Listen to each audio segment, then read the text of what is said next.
Hello, Jax West from Stephen Avery Project, Justice with Jax, MAM Gossip, going live today for the first time in a while.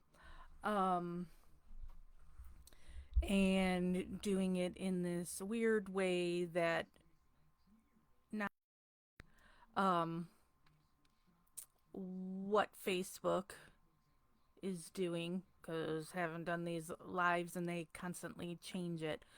So hopefully it says I'm live and that people are here. I don't know because it's not showing me anything. Um and then here comes all the errors. Key frame rate too low FPS. Sexy girlfriend is here. Volume is low. Volume is low is because I'm talking too quiet. There's nothing I can do other than pull the mic closer to me and talk louder. Um, Sexy girlfriend, I am so happy every time I see a picture of your grandbaby. Um, so Christopher has been on my case for a while that I need to get out and promote the book that I wrote. That actually, all right, let's see. I've got some hardcovers here. I bought a bunch myself, so hardcovers. And then there's also paperback. Whoops, the hardcover box is on top of the paperback. And then there's also paperback. Ta-da! It is finally released. I did it as oh, I am glitchy. Yuck, yuck, yuck. Sorry, Miley. Um, oh, Brendan was supposed to get out on your 40th birthday 6 years ago. Yeah, um, that was really sad. And total roller coaster of thought he was getting out, and then the state fought it. So, um, I already have a whole bunch of, because Christopher is the one that does everything, and he messaged me today a whole bunch of questions for me to answer. Um,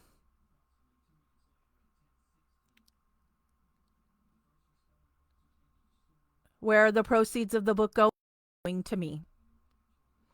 And I knew people were going to ask that because they always ask that. This book is on my experience, and so the proceeds go to me. So far, there's been a whole total, I think, of 30 copies sold. So it's not like I'm getting rich on this book. Um, if it were to make a whole bunch of money, well, hey, I'd consider giving something to Stephen. I have given him plenty of money over the years. Um, so, but it's not making any money. So there you go.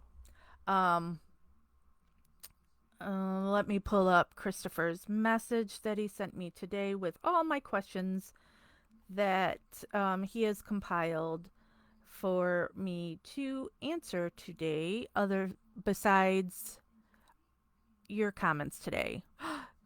Bryce just had an MRI. And Bryce, I need to send you your book.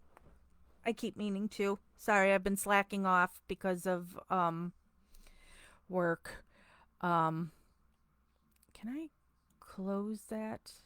Will that make a difference? Okay. Um all right. Going in order of what Christopher sent me to talk about today. Uh People always ask about where is Stephen's case? What is the status on his case right now? And Christopher says, waiting for the state to issue their non requested response to Kathleen's third post conviction relief petition for Stephen. The state has until December 1, So when is that? Let me pull up my calendar on my phone. Um, because I'm so bad at get off of there. So that is Thursday next week.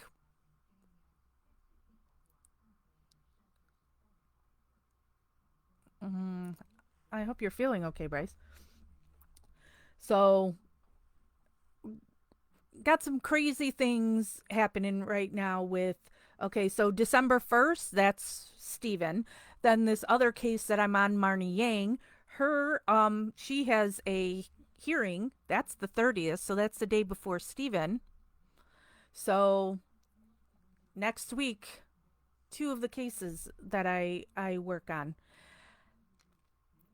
All right, so back to what Christopher has. The state has until December 1 to issue their response, and then it goes to Judge Flowers to decide whether evidence contained in the new petition is worthy of a new trial or evidentiary hearing. This is the same song and dance that has been happening for years, and a thing that I never understand in our system of that you have new evidence or evidence that was there all along and hidden from the defense. As we know, there's multiple things in Stephen's case for that. Um,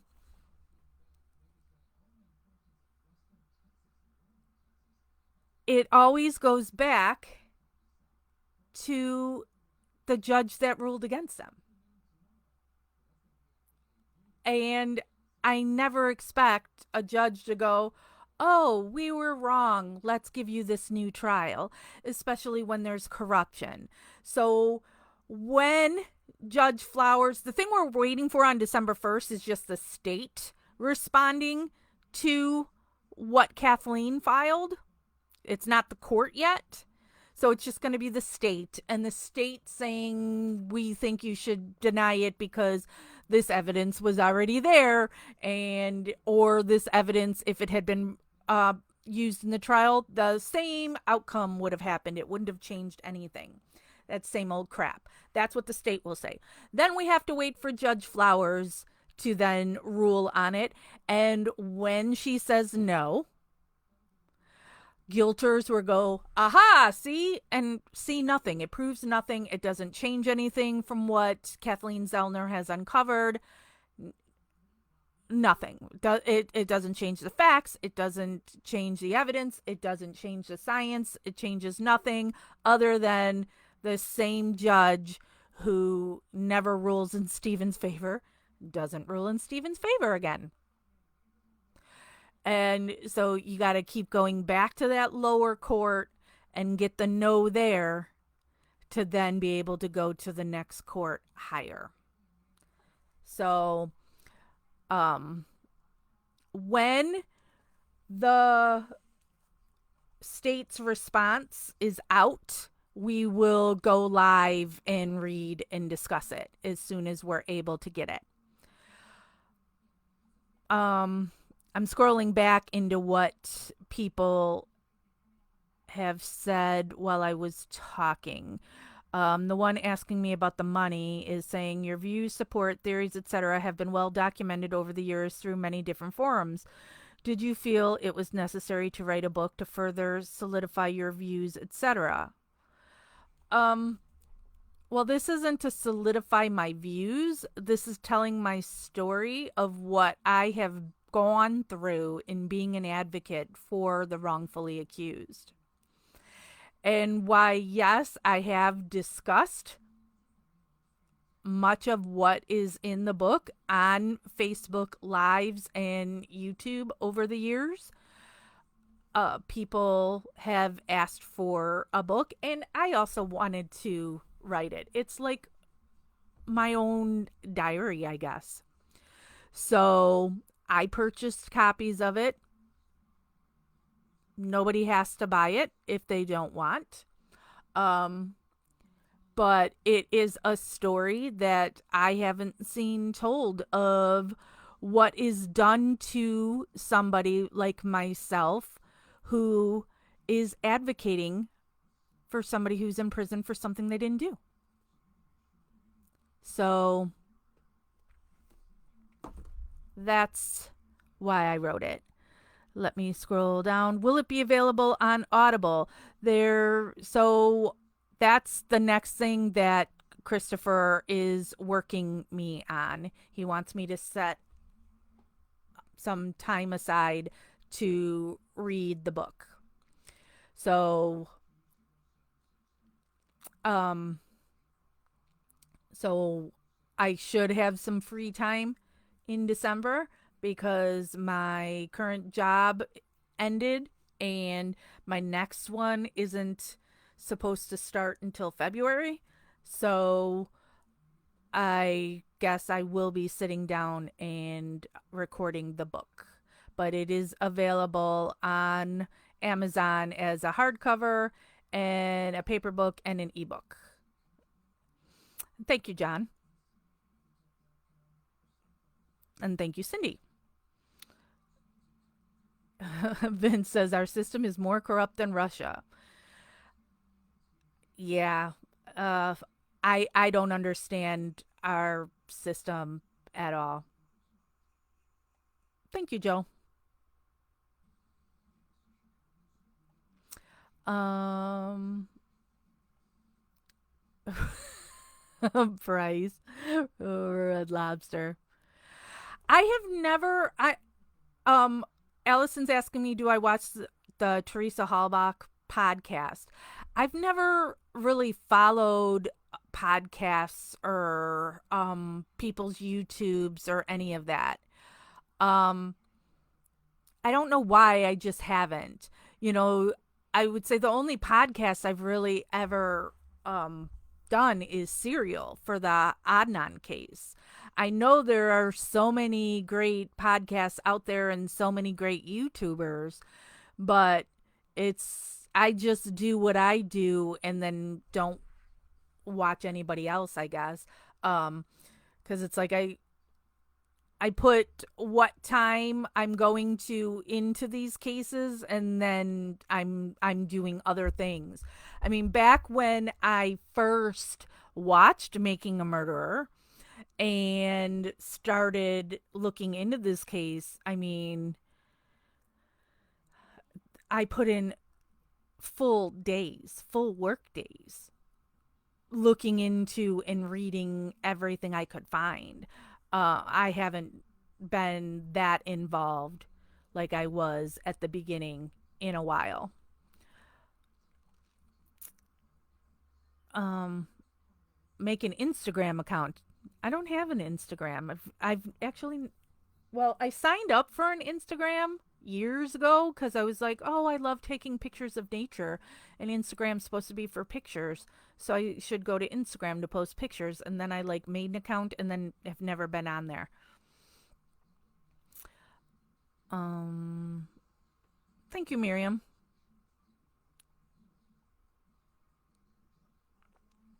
Um, okay, back to Christopher. What he wrote. My book is finally out on paperback and hardcover and ebook.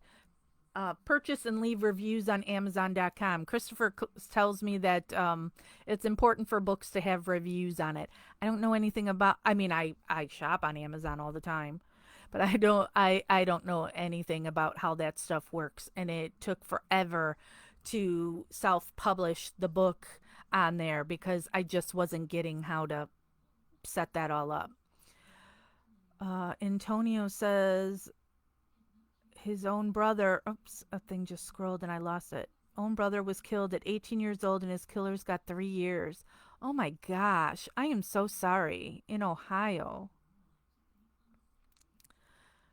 Yeah, our system, you never know when somebody's innocent and gets many years. Somebody's guilty and they walk. Oh my god, I the thing that I just recently binged is what was that thing called?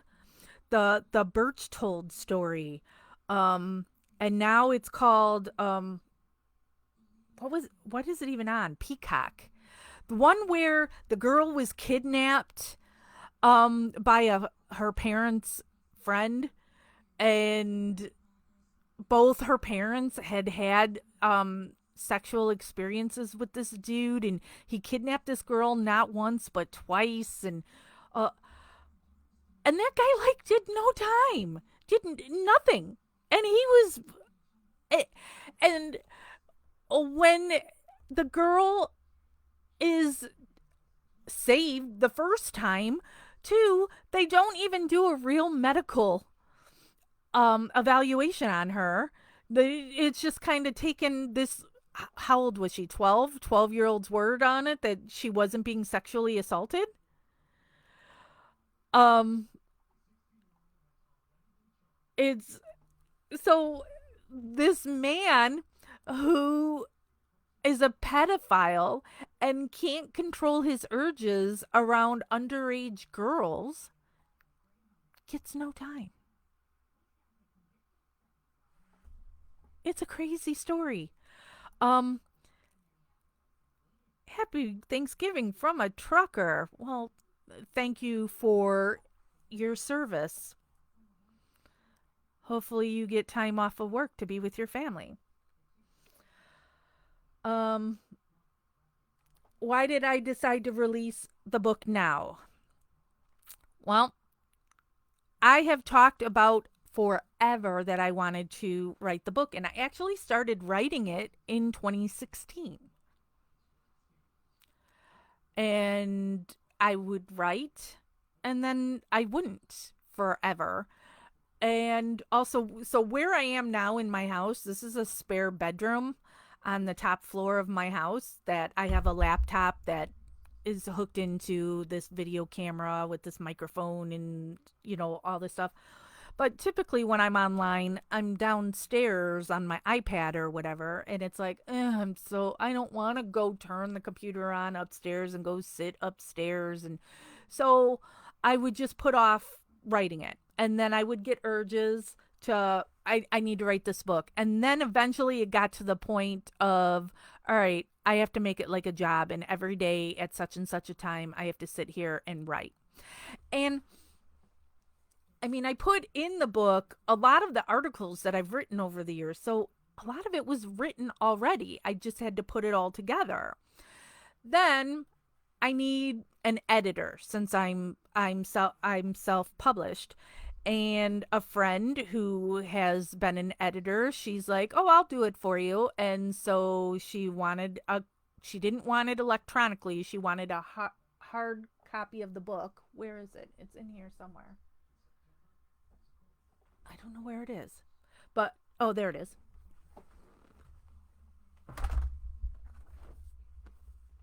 So she wanted a hardcover of the book. My husband owns a print shop, so my husband printed it. Here's what it actually looked like the way he printed it. Um for her to read it, and literally like a school teacher, she marked it up with a red pen of what needed to be changed. And she had it for 8 months, and then she finally said, "I just don't have the time to do this," and then gave it back to me. And see where the post-it note is? That's as far as she got in the book. She had only edited, about half of it. So then I had to sit there and take her notes of, the things that she had done to me, or done to it, and now use that method for the parts that she didn't edit it. And so that took a while for me to do. And then other things kept happening, and so then I kept adding more chapters. So this printed first copy that Jeff printed for me isn't even the whole book, because since it took me so long with the editing, I wrote more chapters. And I am not a journalist. I am so even though this is edited, it is still edited by me. Um So is it proper English and all that? No, because it's still just there's things like she wanted me to change to make things, grammatically correct or whatever. And I'm like, I'm just not going to do it because I'm I wrote it how I talk. And so if there's words that I spell incorrectly, like whenever I write, I put the word cuz, C U Z, instead of writing out the word because. I know that's not correct, but that's what I do. So I left some of those things on there. Um, okay, I'm scrolling back to make sure I don't.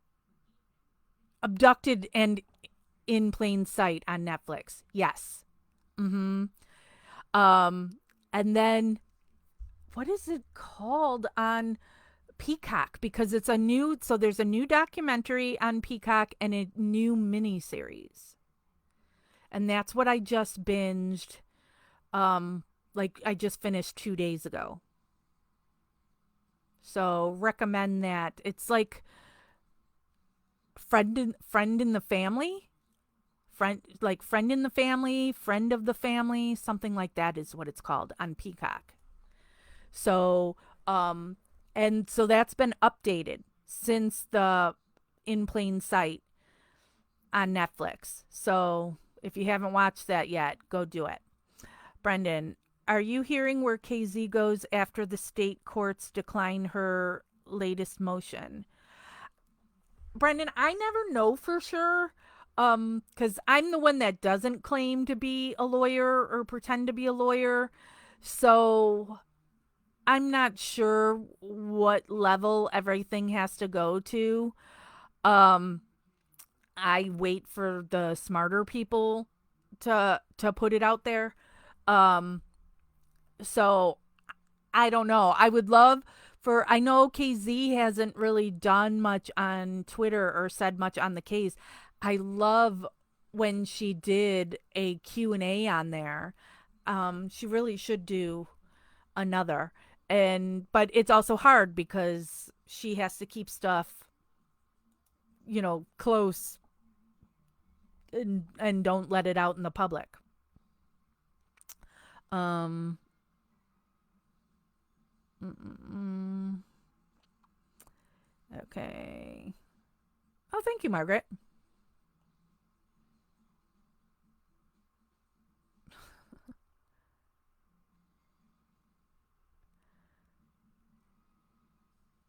Yeah, Nikki, that I mean, so the friend in the family thing, abducted in plain sight, that guy followed her around for years. Would show up places, would call her, everything. And that guy didn't do any time. And then when he finally got sentenced for because he did this to multiple girls, um but when he finally got sentenced for something, and I think he was only going to get a year or whatever, he kills himself. Thank you, Amy. John's girlfriend's killer out in 11 days. Yikes. Can you get it signed somehow? Are you talking about my book? Yeah, so and I know there was somebody else that's asked about it. Um where so now I'm supposed to figure out what it would cost for me to send the book to them, and then they would put the money in my PayPal then. um but it's also difficult because Christopher pushes for people to be able to review it, and I think there's something on Amazon now that you can't do a review unless you've actually bought the book. So then it becomes, like you need to buy the book and then you need to ship it to me for me to sign it and then for me to ship it back to you. Um, and that I would have to find out what it would cost, or you would know then from shipping the book to me. Um, And the place that I've said people could ship the book to would be my husband owns a print shop. So, cuz not that you can't find where my address is, but I'm not going to just put my address out there. So, and then Christopher was trying to see um maybe if anybody would be interested for me to go out and do a book tour. But I don't know anything about those kinds of things. So, um John, the movie about me is ID Discovery, Tiffany Jenks Wonderland Murder. Oh, and I don't have the that ID Discovery channel. I mean, I have ID and Discovery, but I don't have. Are you talking about that paid one? I don't have that one. Um, Brennan says, "Have you been in contact with Stephen in recent times? How is he? Any news from this front?" I have not heard from Stephen. The last time I heard from him was right after his mom died. Um, I don't really have any contact with Stephen. Stephen actually doesn't like me.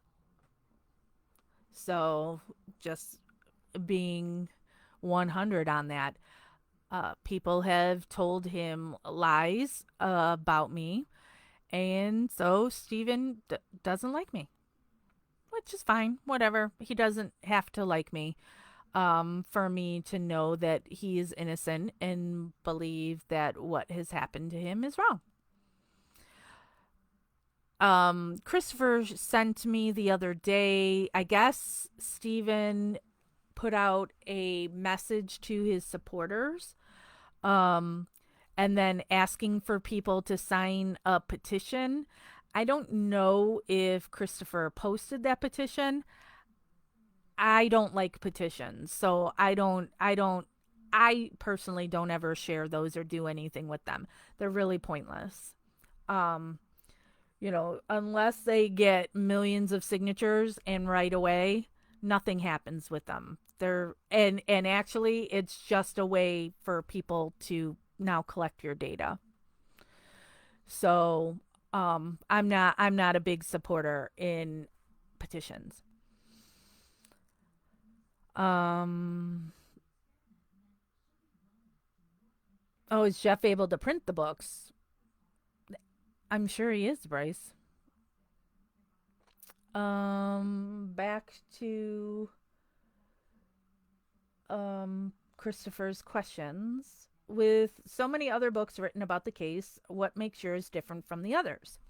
Like I said before, my book is on my experience in being part of this case and all the drama that surrounds it.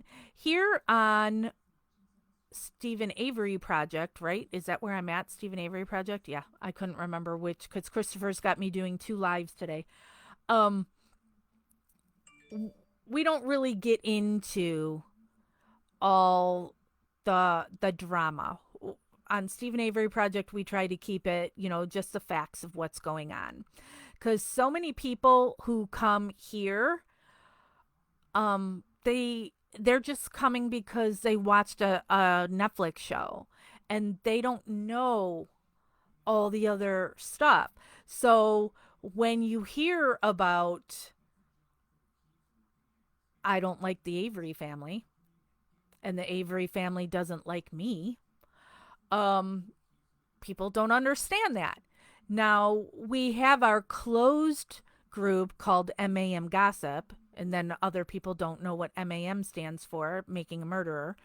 Um, those people who have been around and really searched the case, they understand it and get it that the family haven't been the greatest to Stephen. But if you just put that on Stephen Avery Project, people then are like, "Oh my God, you don't like the family," and it's like, well, so in the book and in MAM Gossip is where we go into what the family has done to Stephen. Let me go back. Sarah, no, nothing new about Stephen. We are just waiting for the state's response to Kathleen Zellner's last filing that they had gotten an extension. Amanda says, "Aren't you trying to help him? Why would he not like you?" I love this page. Thank you, Amanda. Um,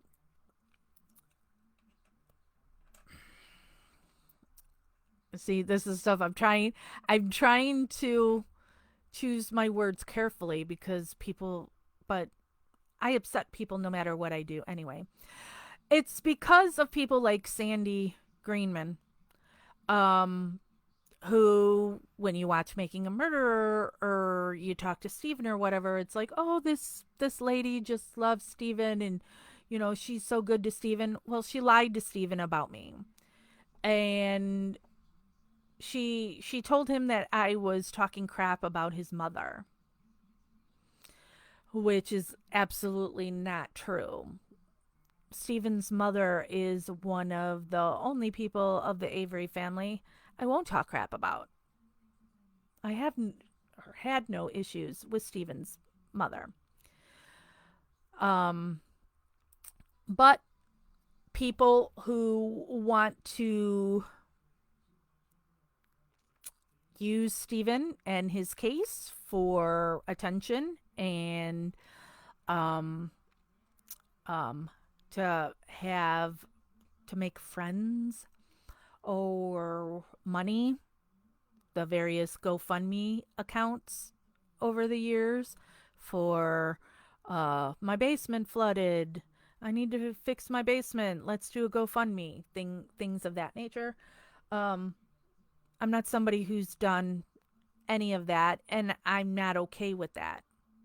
And so when there were family members saying that Dolores needs a new refrigerator, give money to various family members for Dolores to get a new refrigerator or washer or dryer or whatever it was. I mean, because every time you turned around, there was another GoFundMe, another ask for money.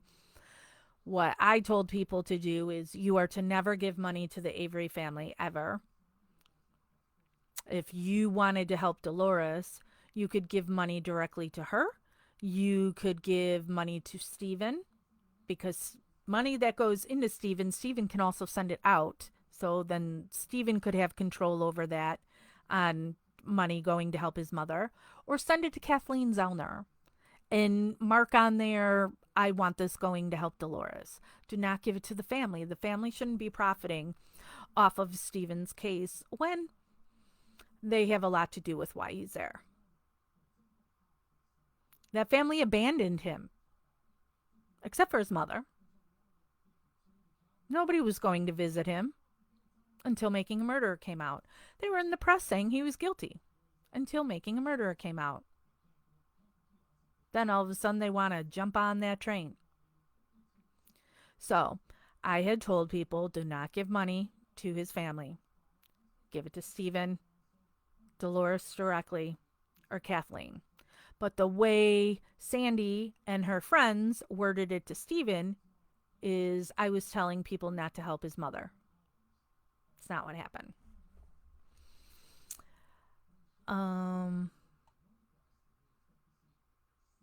Yes, Amanda, anybody can join MAM Gossip except for Guilters. I mean, well, Guilters can join, I guess, if you're not already banned for something. The one thing that I stand firm on is Stephen and Brendan are innocent, and we're not going to discuss the possibilities. Well, what if blah, blah, blah. Stephen and Brendan are innocent. There are plenty of other Facebook pages, YouTubes, whatever, wherever you want to go, Discord, that will allow you to debate that. None of the pages I run, we're going to waste any time on people saying, well, what if Steven's guilty but Brendan is innocent? Or what if Brendan is guilty and Steven is innocent? Or what if, because there is no what if, because we know the facts and the evidence and the science all show that Brendan and Steven are innocent. So, no guilters. And then the other thing is you can disagree with somebody's opinion. Like when I talk crap about the Avery family, maybe you like the Avery family. You can tell me you disagree with me. The, so that's fine. But you can't then attack me for my opinion. So you need to be nice to the other posters. And so if you become a bully or you're just there to spam the page on whatever, then we'll boot you.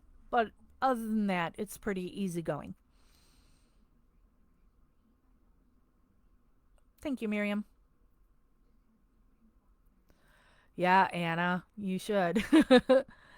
um, I've watched Making a Murderer, Amanda. I don't know how many times. And we've done it live too, where we've discussed it while we've watched. And actually, one of the times that we did that, one of the Avery family members reported it to Facebook and Netflix to get me in trouble or to try and get me in trouble. So dumb. Um, Brenda, what did you miss? You never truly miss anything because I rehash things over and over again. Um, so I'm just answering some various questions, and I guess I should go back to Christopher's questions here. Um, Share with us the anger and outrage you were feeling as you begin to watch the Making a Murderer documentary and realize it was one of the biggest miscarriages of justice ever. So I've told this story many times before, but so when I watched Making a Murderer for the first time, it happened quite on accident that I watched it the weekend it was released.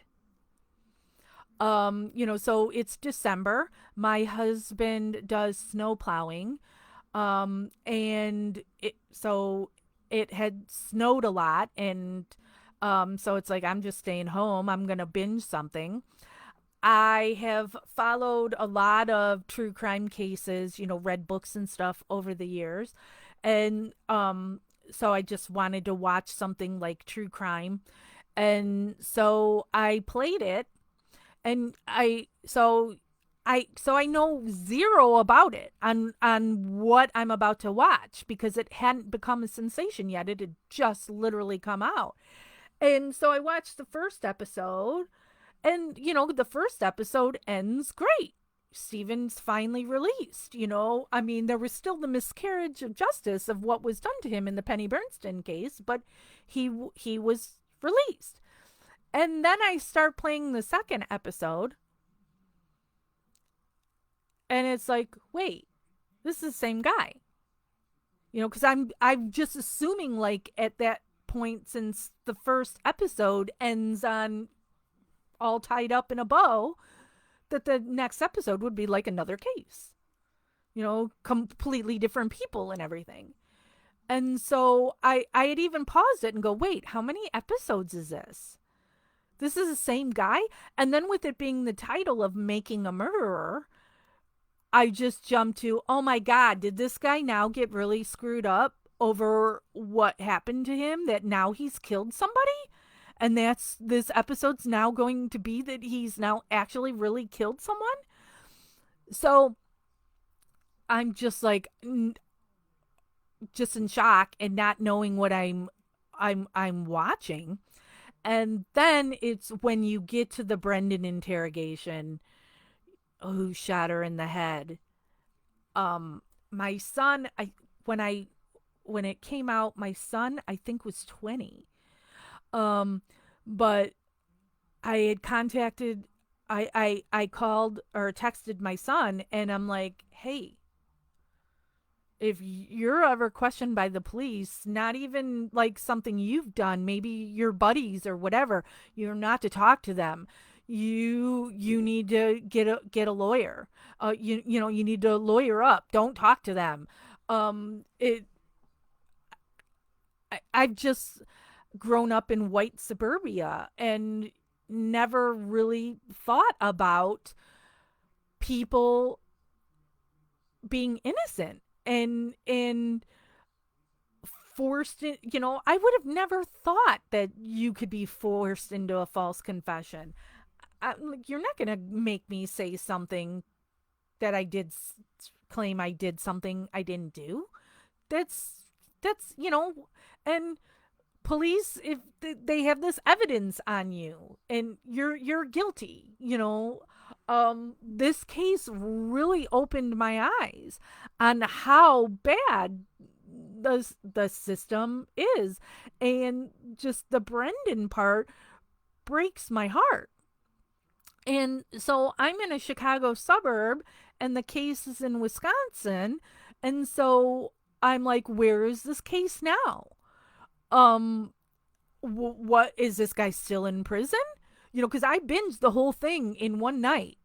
And so then after it ended, I just had to now find any information I could on where this case was currently, and what's not in the documentary, because I'm not going to just take the documentary as all the facts.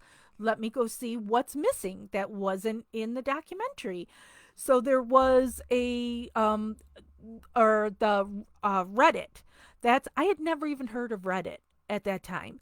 And so I ended up on Reddit and going down that rabbit hole. And then somebody was then crowdfunding to be able to put together all the documents of the case in one spot. So I donated money towards that. So, which then became StephenAveryCase.org, I think. I never remember which one is good and which one is bad, because, scammers are everywhere. But I wanted to read all the court filings and listen to the interrogations and everything to see it all for myself. I didn't know Stephen. I didn't know Brendan. I didn't know the Avery family. I have no loyalty towards those people one way or the other. I just wanted to know what really had happened and where is the case now. And that's just then evolved into where I am today and why I wanted to write my book. Let me scroll back. It's funny, this thing doesn't show me all your comments as I'm talking. So now I have to scroll back to see. Yeah, Miriam, only to Barb.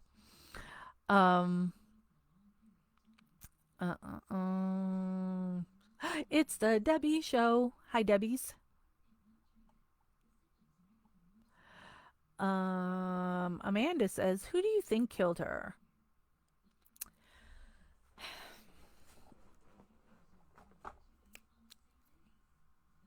Bobby Dassey with an assist with Scott Toddick.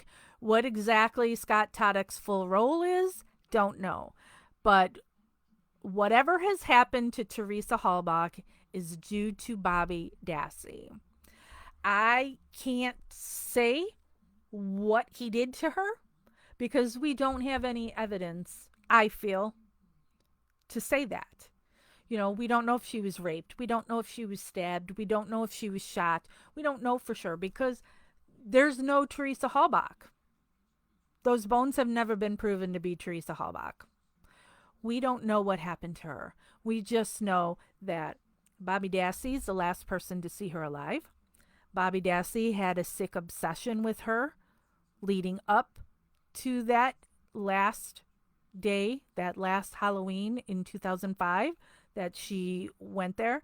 And we know that Bobby Dassey has lied and been caught in lies multiple times. We know that all the alleged evidence against Stephen has been planted.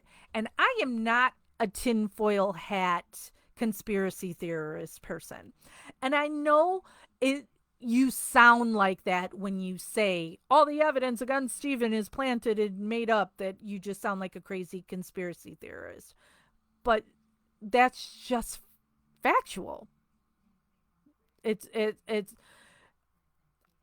facts. I'm sorry. It's facts and it's science. That there is no way that Stephen committed this. There's no motive for Stephen. What's the motive? Stephen had his freedom. Stephen was in love. I know Jody's a piece of crap, but that's who he loved. That's his business. He was happy. Um, so he had a significant other. He was about to come into a significant amount of money, and his $36 million lawsuit had just begun its depositions. Yeah, he was in prison for 18 years for something he didn't do. But even now that Steven has been in double that for two different crimes he didn't do, he keeps a pretty positive attitude. And he's not somebody who's been institutionalized. And if after the Penny Bernstein case, he now is just so angry at the world, what was done to him, why would he do this to this random girl? Um, so there's no motive, there's no proof, there's no nothing that Steven or Brendan had anything to do with it. Everything points to Bobby Dassey. Um, all right, back to Christopher's questions. You've paid a very heavy price for being a vocally active supporter of Steven. What's the one thing that sticks out as the worst thing that's been done to you by Steven's family? Ooh. Hmm. Um,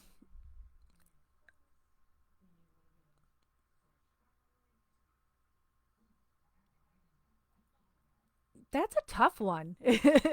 Because I mean a lot has been done to me, but it's pretty insignificant and I don't really care. Um, but the thing that made me cry is when my eyes were first opened to the family, and when I found out the things that Carla was doing, like reaching out to my partner from the Free Brendan Facebook page, where she contacted him and like told him these crazy lies about me. Um, all because this I organized the first rally at the courthouse. Um, and I was organizing it with a couple of other people. But I'm doing it because I believe in Stephen and Brendan's innocence and want to take the stand and support them. And one of them was just about getting press and trying to get famous and all of that. And I had to go through these negotiations with the police department in order to be able to do this event. That, you know, I wanted to make sure we were safe and legal because,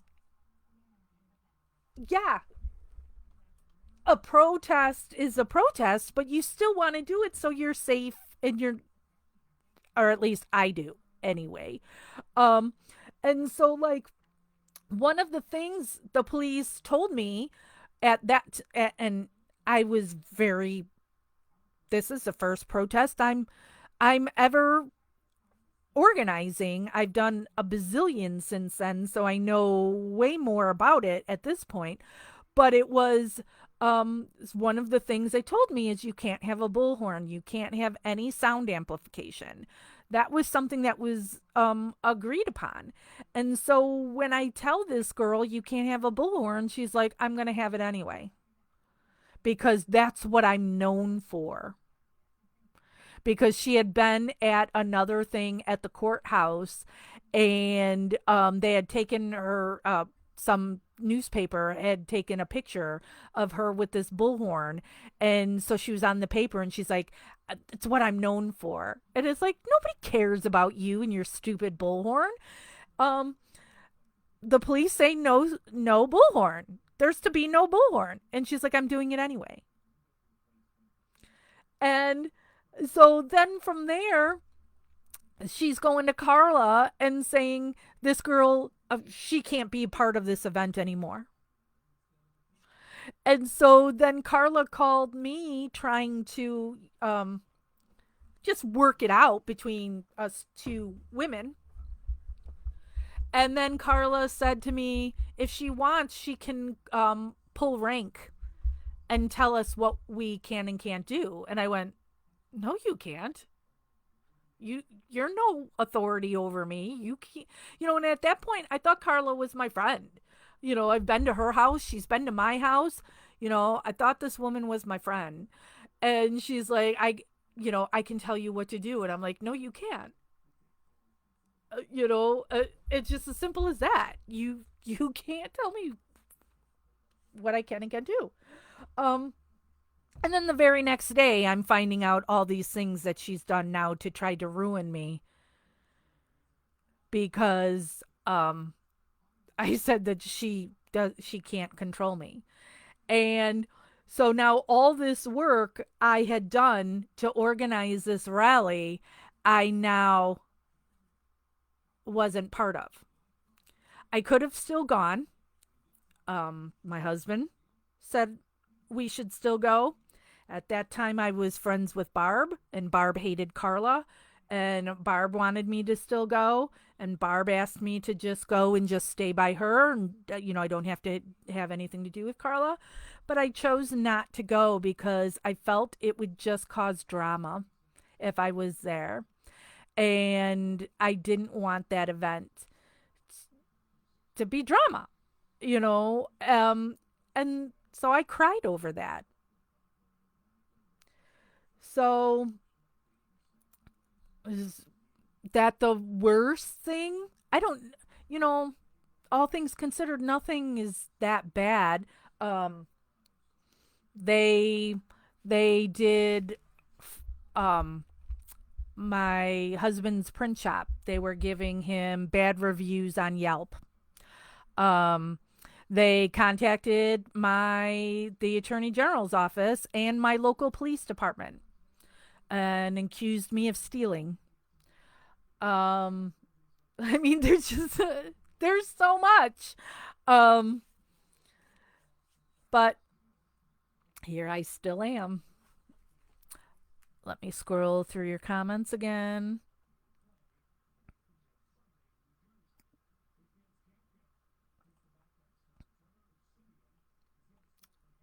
All of a sudden, as I scroll through your comments, then it jumps. And it only gives me this tiny little window to see comments. Okay, back to Christopher's thing. You covered this in the book, but share with us briefly your first encounter meeting with Stephen in prison. I only have a couple pictures, and the pictures are in the book of this is my first visit with Stephen. And I know it because Melissa Kaluzinski, another case that I help out. When I went to visit Stephen, I wore a Free Melissa shirt. And when I visited Melissa, I wore an Injustice Avery Wear shirt. So, I think Stephen put me on his visitors list because Stephen uses me to make people angry, basically. Because I am the one that will call out the family. And so when he wants to do something against his family, he gets me. But how I first got involved with Stephen is when I took over Stephen Avery Project from Curtis Bussey. Curtis Bussey is who actually started the Stephen Avery Project in December of 2015, right when Making a Murderer came out. Curtis is somebody that lives in Wisconsin, knew of the case when it originally happened when he was a kid, and he became a huge supporter of Stevens and would visit with Steven.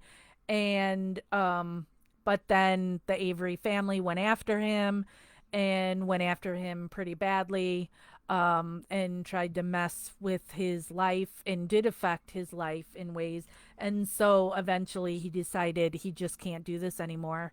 And the moderators that he had for Stephen Avery Project at that time suggested me, who at that time I was running the Free Brendan page, for me to be the one to take over Stephen Avery Project, that I would continue it as being somebody who believes in Stephen's innocence, and he did not want this page to fall into the hands of the Avery family. So he wanted it to go to somebody who could stand strong against the family. And so that became me. And so Curtis, when he went on so he had a final visit with Stephen, and let Stephen know what he was doing and who he was turning the page over to, and gave Stephen my contact information. And so Stephen called me from that. And so for the first 6 months or so, maybe even longer, I can't remember the timeline, Stephen and I would only talk on the phone. And and it wasn't a set thing. I'm, not one of those people that it's like you need to call me every week on this day and this time. It's when you want to call me, call me. I mean, and if I was at all able to, I would take the call. I had taken my nieces one day to the zoo when Stephen called. I'm stopping what I'm doing and taking that call. The person is in prison. They can't always get the phone when they want or whatever. So whatever is going on in my life, for the most part, I can pause it for a 20-minute phone call. So I talked to him on the phone every so often for a while, and then he eventually put me on his visitors list because he was mad at Sandy. Is that the first time? Um so and then I um that wasn't the first time I ever went to a prison. Was Melissa. Um so but I went with Melissa's parents. So for the first time. So going to visit Stephen in prison, at least I had been to a prison before at that point, but Stephen's prison was completely different. I mean, they really didn't do much to make sure that I'm not bringing anything in. I don't know. It was a total different experience.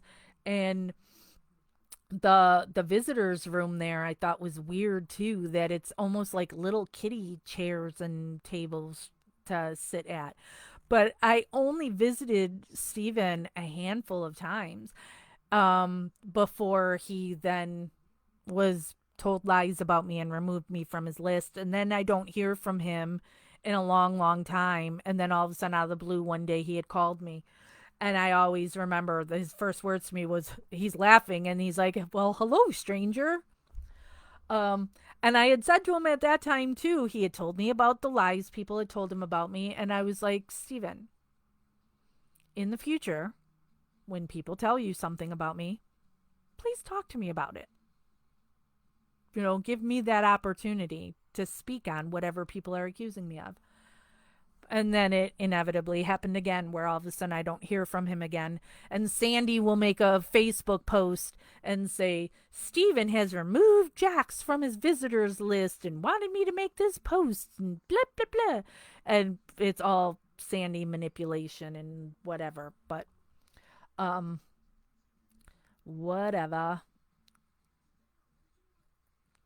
Scrolling back. Uh, uh,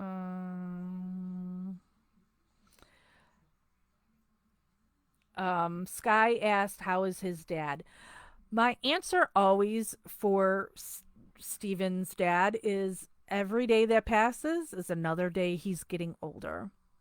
He's not in great health. So that's another reason why it is like utmost concern that Steven needs to go home yesterday. He already lost his mom. Let him be free and be with his dad before his dad is gone too. Um,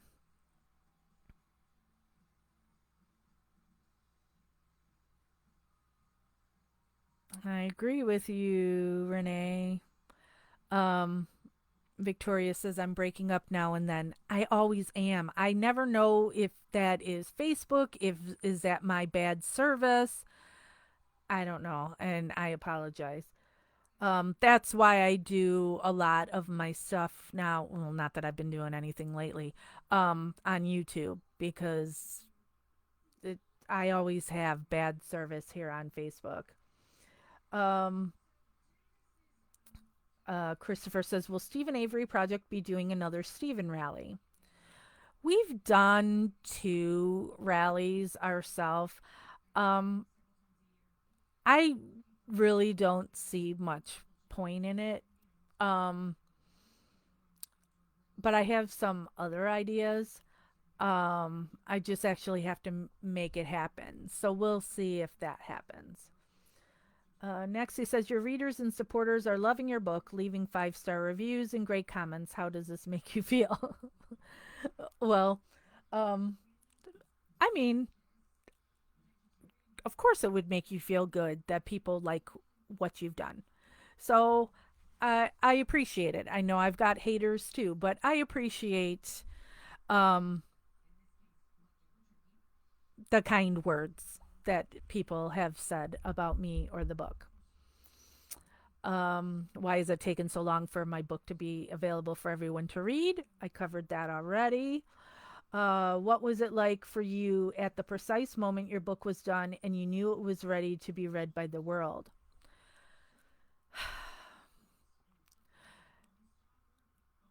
I was excited and happy that, like I started this in 2016 and it's 2022 and I finally did it.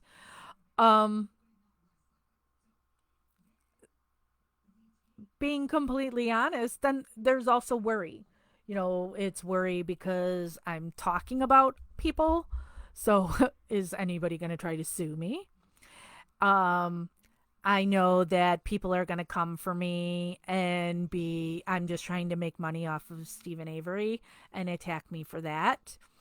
Um, there will be people saying, "Oh, see, here's proof. It's just all about her." Um, so there is that. I'm opening myself up to all this criticism and hate, but it's no, I'm going to do this. I wanted to do this and I accomplished it. Success, if the book is a success or not, doesn't matter. I did it. I wrote it. I published it. It's out. So there you go. Um, will you be doing a book signing at the Avery Salvage Yard? I didn't read Christopher's questions before this because I wanted to be able to just go with it live. It just seems so fitting. Carla can do concessions and Earl is on bathroom duty as always. uh, Sadly, I'm not allowed at the salvage yard. Um, they've called the cops on me before, and I actually got a ticket for um what did Earl call it? Trespassing. Not trespassing. Trespassing. And anytime I go to Manitowoc, because I've gone several times, Earl will text me, "You better not even go by the sign. That's my property." Um, so no book signing at the salvage yard. What do you think has been the worst act of disloyalty Stephen's family has done to Stephen? Wow.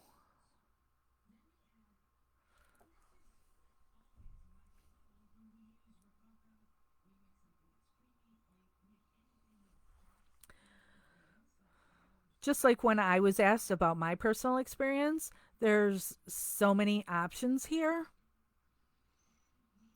But I would have to say at this point, the worst thing the family has done to Stephen is take his mother away from him so that he had no contact with her in the year prior to her death. And then to go so far is to try and take a man who's already in prison for something he didn't do to court to keep him away from his own mother, to prevent him from being able to talk to her on the phone. I just think there's no going back from that. The final year of her life, yes, Dolores had dementia. And that would be an excuse that would be used of she doesn't even know who Stephen is. You don't know what is going on when somebody's locked inside their head like that. And it's also for Stephen to be able to talk to his mom is not just for Dolores, it's also for Stephen. Oh, Dolores didn't know what a phone was. Put it on speakerphone and just let Stephen talk to her and let Stephen hear her voice. But then to tell Stephen you're removing her from that facility and putting her in another and not telling Stephen where she is because you're hiding his mother from him and he's in prison. And it's like, well, Stephen doesn't call at such and such a time. He's in prison. You can say, I'm going to call you Monday at 2 o'clock, but it's a prison. Anything could happen, and you're not able to get the phone at such and such a time. So when Stephen is able to have access to the phone, let him talk to his freaking mother.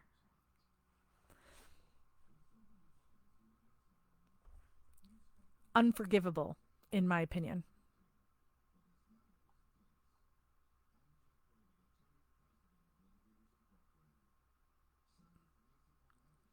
Um, what was it like for you going over some of the more painful parts of your story in your book? Was there anything you wish you left out?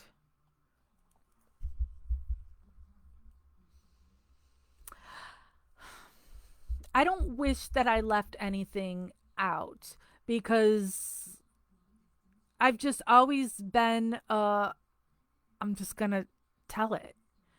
Um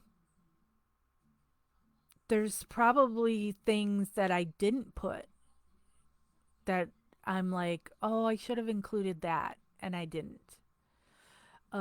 Maybe there'll be a follow-up. Um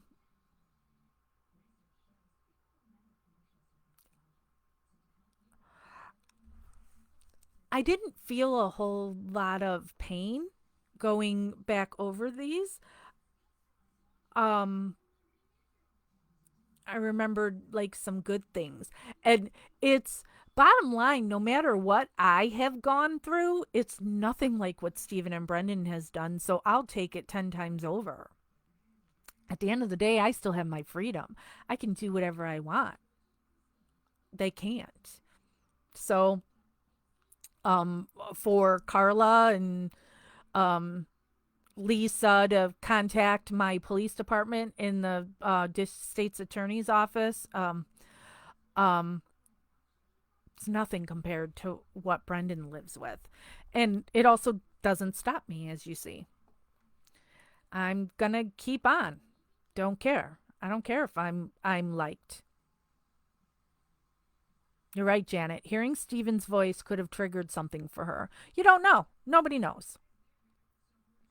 So Your book is full of updates and links and information and resources. No, my God, it's already 1:10 and I'm supposed to be doing another live. At what time am I supposed to be doing the next live? Um, your book is full of updates and links and information and resources for people just joining the case or those who have been part of the case since the beginning. You compiled so much helpful information. There's no other Stephen book available that's quite like yours. What do you hope people get out of your book?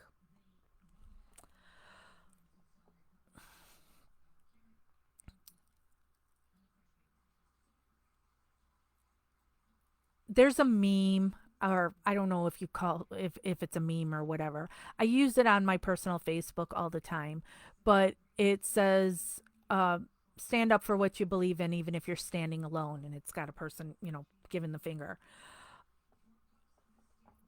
That's that's what I want people to take away from the book. When you it I don't need um people to like me or to agree with me, um to like what I'm doing. I believe it's right and I'm going to fight for it. And I want people to, I raised my son this way that when you see somebody being bullied, you stand up for that person. And so if you're able to use whatever power you have, um whatever resources you have, whatever, to help somebody that's in need, do it.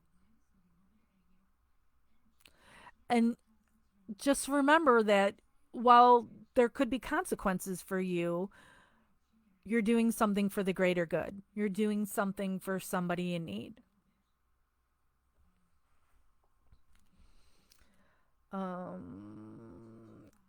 Next, he says, even if someone is not familiar with the Stephen case and just likes to read about true crime, this would be a perfect book for them also.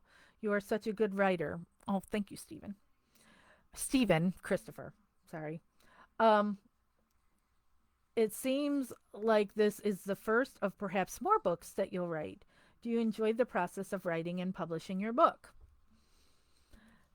I do enjoy writing, and it's so funny that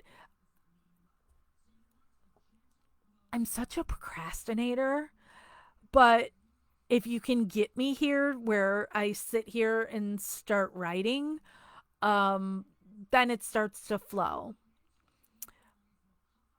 There absolutely could be another book. Stephen's case is still happening. People are still um, out there trying to take me down for still being a part of this case. So there could be a sequel. You discuss the Avery family very specifically in the book. Let's go back to the time when you first met them. Did you ever imagine they'd be the people they are today, and what has surprised you the most? I like probably most of you, when you watch Making a Murderer, you have all this sympathy and empathy for the family, especially Barb and Dolores, the moms. And I myself being a mother, it's so I just wanted to do anything and everything I could for them. I felt horrible for them. Um I first met a lot of the family at the salvage yard, and I brought them things, and oh my god, the stuff I've bought for that family and given that family over the time. But okay, 1:30 is when, so in 15 minutes I have to be on another live. Um I don't regret it because it's, again, I was just trying to help people. I've since learned that they were just taking advantage of people. Um What has surprised me the most with the family? Hmm. I guess Barb would surprise me the most. Um, because she's letting her son and her brother stay in prison to protect another son and her husband. That would be the biggest surprise. Some supporters and followers have lost hope in Kathleen Zellner, Stephen's attorney. Do you have any advice for those who are losing hope and patience?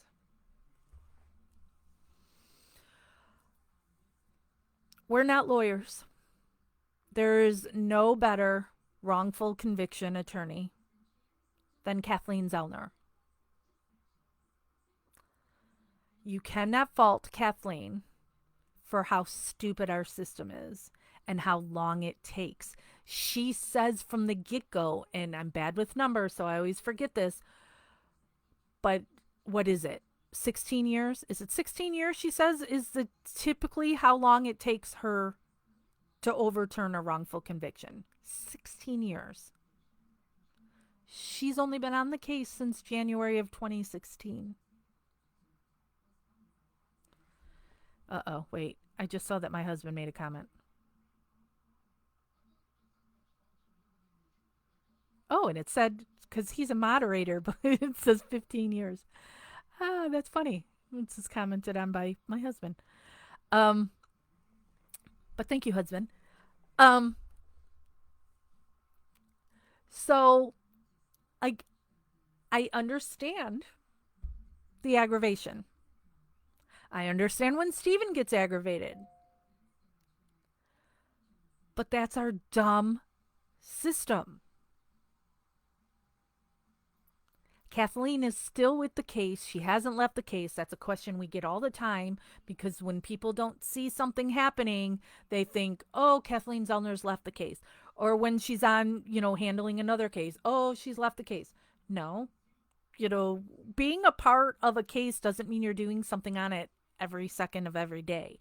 So you can have multiple cases. Doesn't mean she's neglecting Stephen. She has the evidence. She has everything, but she doesn't have the court. She doesn't have the judge. And so we're just stuck waiting.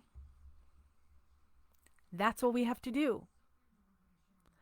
I have complete faith in Kathleen Zellner.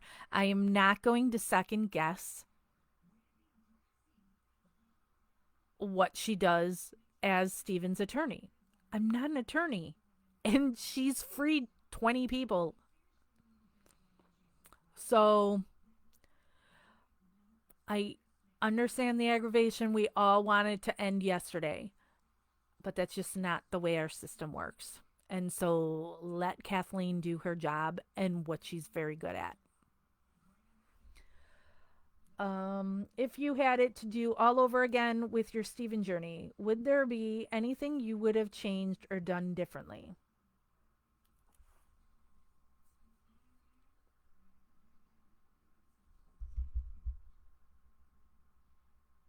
I think I would have listened to my husband and gone to that first rally.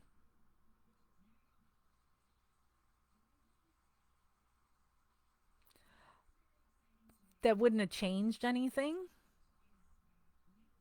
Um, but it's something I worked so hard on. Um, so that's probably been my biggest mistake. That's one mistake I made. And then the other one I would say is um, I was angry with Steven after another time when all of a sudden I'm not hearing from him again because Sandy's told him whatever. And then so I lashed out and said something mean.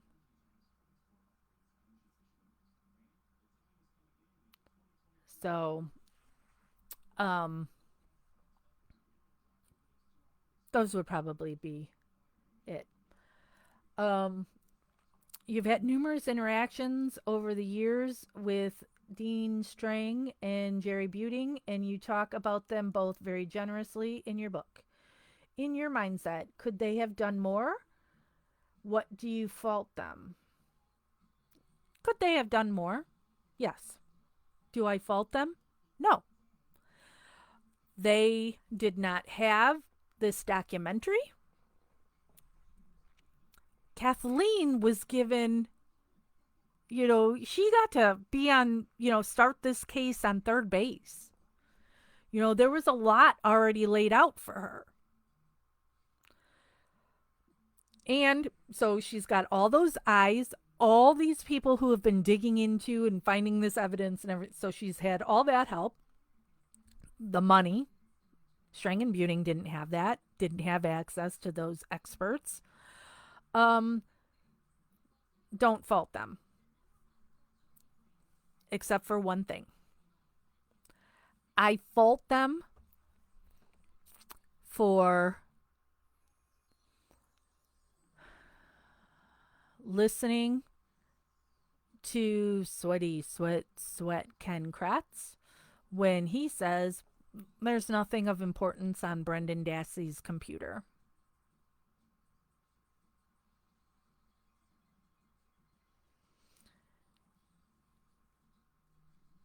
And then you've got Steven telling you there's stuff on that computer, get it.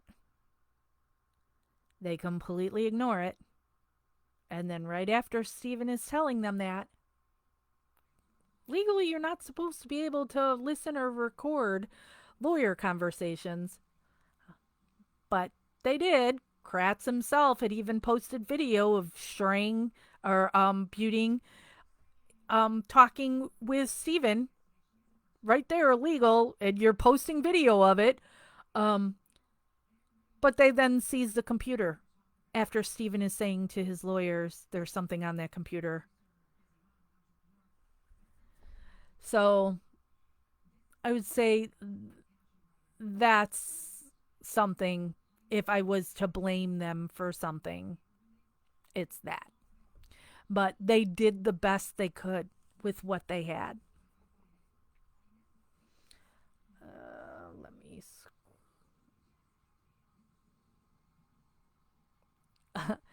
He says, Wrongfully Abused is the name of your book. It's genius. Tell those listening how you came up with it. I didn't. My husband did. With just a play on wrongfully accused. So he came up with that years ago. We even had, I used to have a Facebook page and group that we called Wrongfully Abused. So I always knew when my book would be written, when my book was out, that was going to be the title. That was all Jeff's idea of Wrongfully Abused. And yeah, I thought it was brilliant.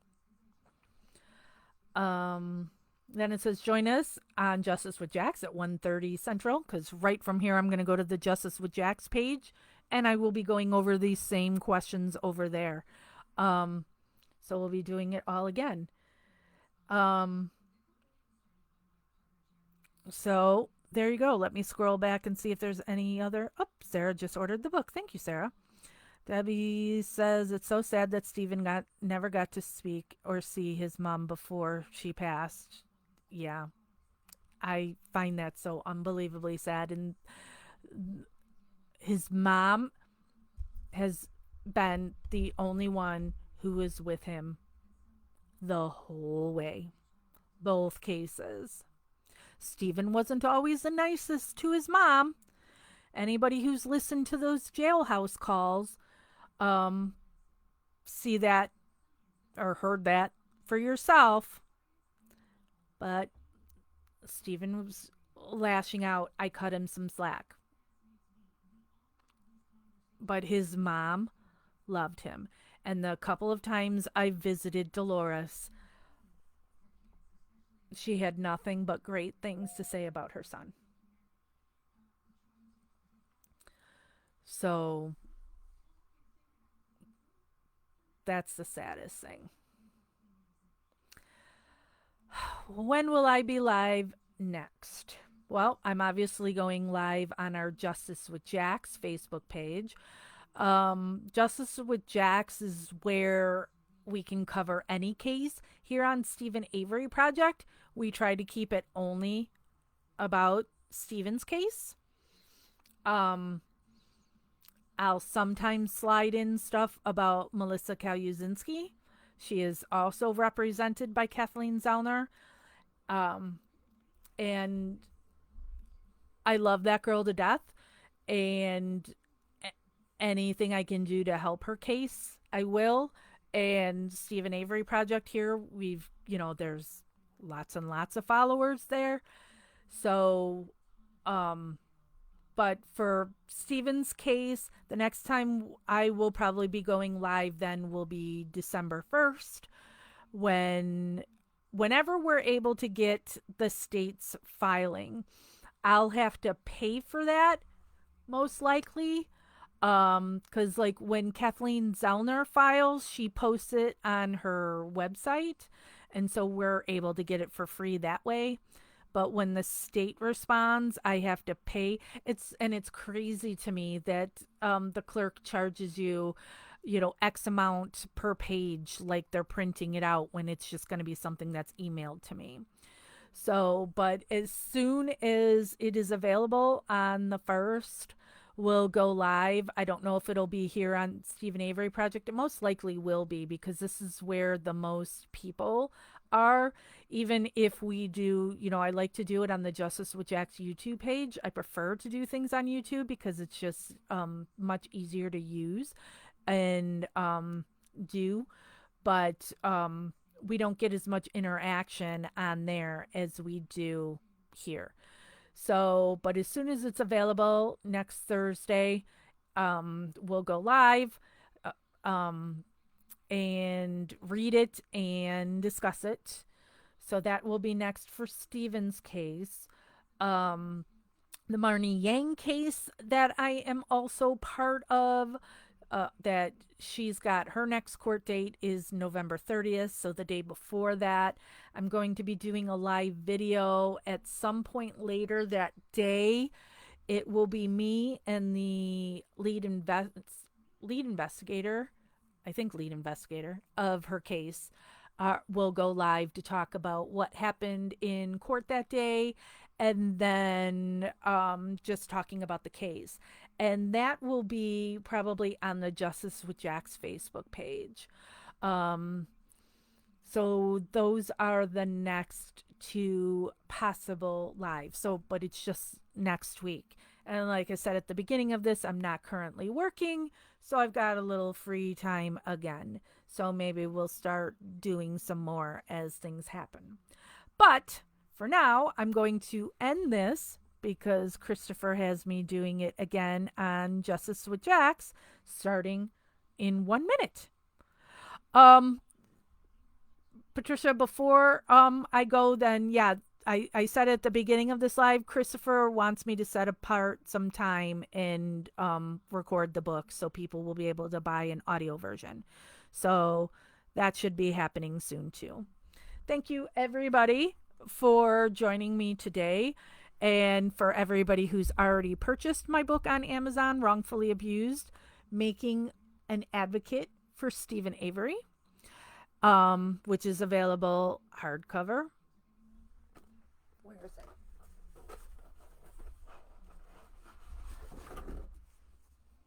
Hardcover, paperback, and ebook. And if you want to see me answer all these questions again from Christopher on Justice with Jax, join me over there now, or if you have some new questions for me. And let me wish everybody who celebrates a happy Thanksgiving tomorrow. Hope you're able to be with your loved ones. And sadly, there's those who are wrongfully convicted who don't get to spend any time with their family. As always, investigation continues.